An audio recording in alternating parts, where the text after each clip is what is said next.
Explore the Bible in 1 year with us. Day 13, Genesis 13, John 13, Psalms 19 through 20. Presented by Mount Vernon Wilderness House Gathering. Genesis chapter 13, New King James Version. Then Abram went up from Egypt, he and his wife, and all that he had, and Lot with him to the south. Abram was very rich in livestock, in silver, and in gold, and he went on his journey from the south as far as Bethel, to the place where his tent had been at the beginning, between Bethel and Ai, to the place of the altar which he had made there at first. And there Abram called on the name of the Lord. Lot also, who went with Abram, had flocks and herds and tents.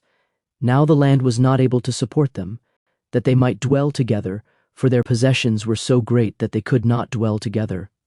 And there was strife between the herdsmen of Abram's livestock and the herdsmen of Lot's livestock. The Canaanites and the Perizzites then dwelt in the land.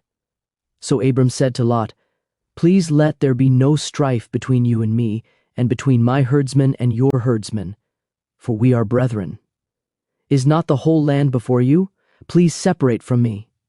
If you take the left, then I will go to the right, or if you go to the right, then I will go to the left." And Lot lifted his eyes and saw all the plain of Jordan, that it was well watered everywhere, before the Lord destroyed Sodom and Gomorrah, like the garden of the Lord, like the land of Egypt as you go toward Zoar. Then Lot chose for himself all the plain of Jordan, and Lot journeyed east, and they separated from each other. Abram dwelt in the land of Canaan, and Lot dwelt in the cities of the plain, and pitched his tent even as far as Sodom. But the men of Sodom were exceedingly wicked and sinful against the Lord. And the Lord said to Abram, after Lot had separated from him, "Lift your eyes now, and look from the place where you are, northward, southward, eastward, and westward, for all the land which you see I give to you and your descendants forever. And I will make your descendants as the dust of the earth, so that if a man could number the dust of the earth, then your descendants also could be numbered. Arise, walk in the land through its length and its width, for I give it to you." Then Abram moved his tent, and went and dwelt by the terebinth trees of Mamre, which are in Hebron, and built an altar there to the Lord. John chapter 13, New King James Version. Now before the feast of the Passover, when Jesus knew that his hour had come that he should depart from this world to the Father, having loved his own who were in the world, he loved them to the end.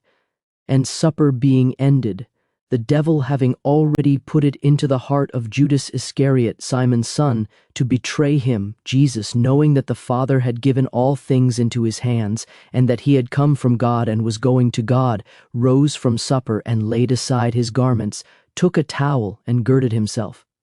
After that he poured water into a basin and began to wash the disciples' feet and to wipe them with the towel with which he was girded.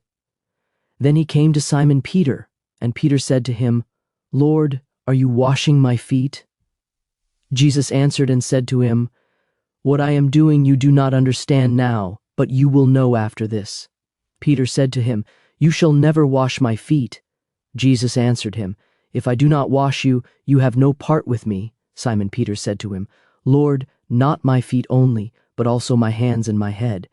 Jesus said to him, "He who is bathed needs only to wash his feet, but is completely clean. And you are clean, but not all of you." For he knew who would betray him, therefore he said, "You are not all clean." So when he had washed their feet, taken his garments, and sat down again, he said to them, "Do you know what I have done to you? You call me teacher and Lord, and you say, well, for so I am. If I then, your Lord and teacher, have washed your feet, you also ought to wash one another's feet. For I have given you an example, that you should do as I have done to you. Most assuredly I say to you, a servant is not greater than his master, nor is he who is sent greater than he who sent him. If you know these things, blessed are you if you do them. I do not speak concerning all of you. I know whom I have chosen, but that the scripture may be fulfilled. He who eats bread with me has lifted up his heel against me. Now I tell you before it comes, that when it does come to pass, you may believe that I am he.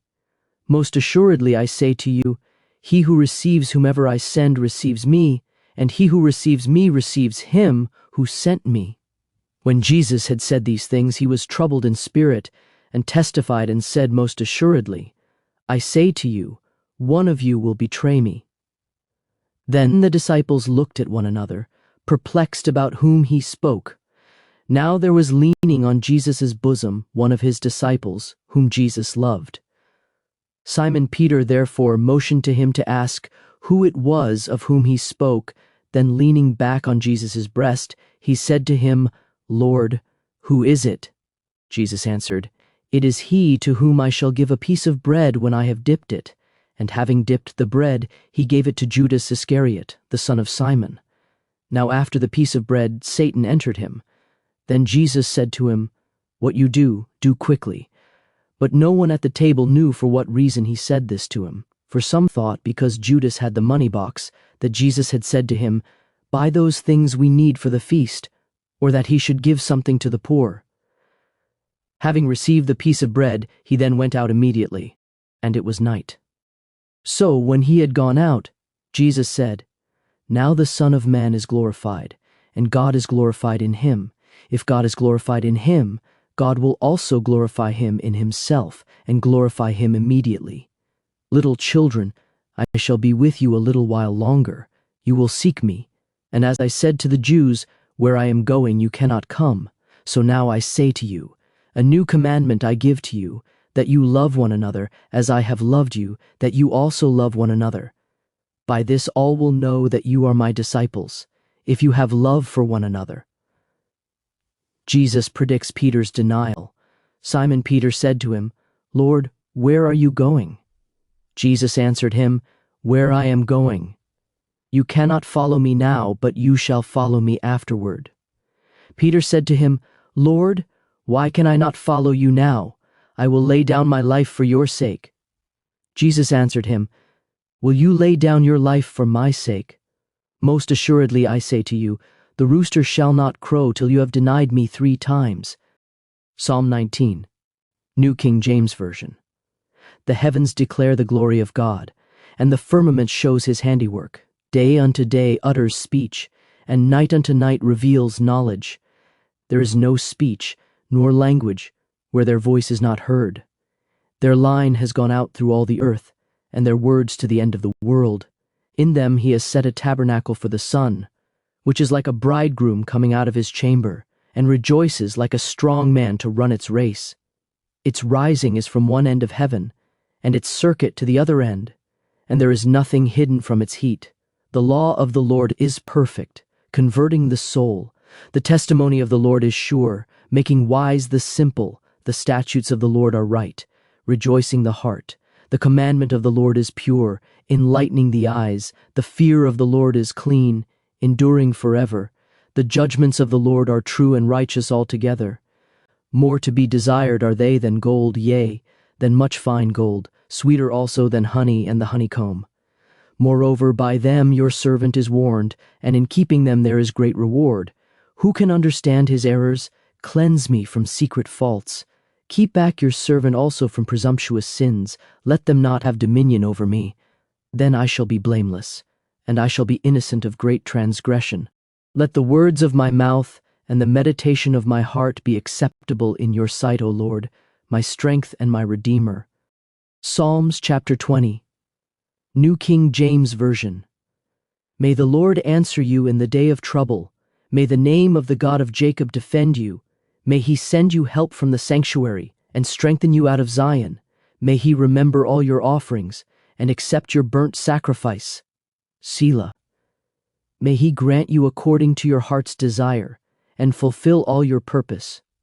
We will rejoice in your salvation, and in the name of our God we will set up our banners.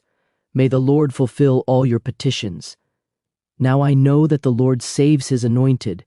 He will answer him from his holy heaven with the saving strength of his right hand. Some trust in chariots and some in horses, but we will remember the name of the Lord our God. They have bowed down and fallen, but we have risen and stand upright. Save, Lord. May the King answer us when we call.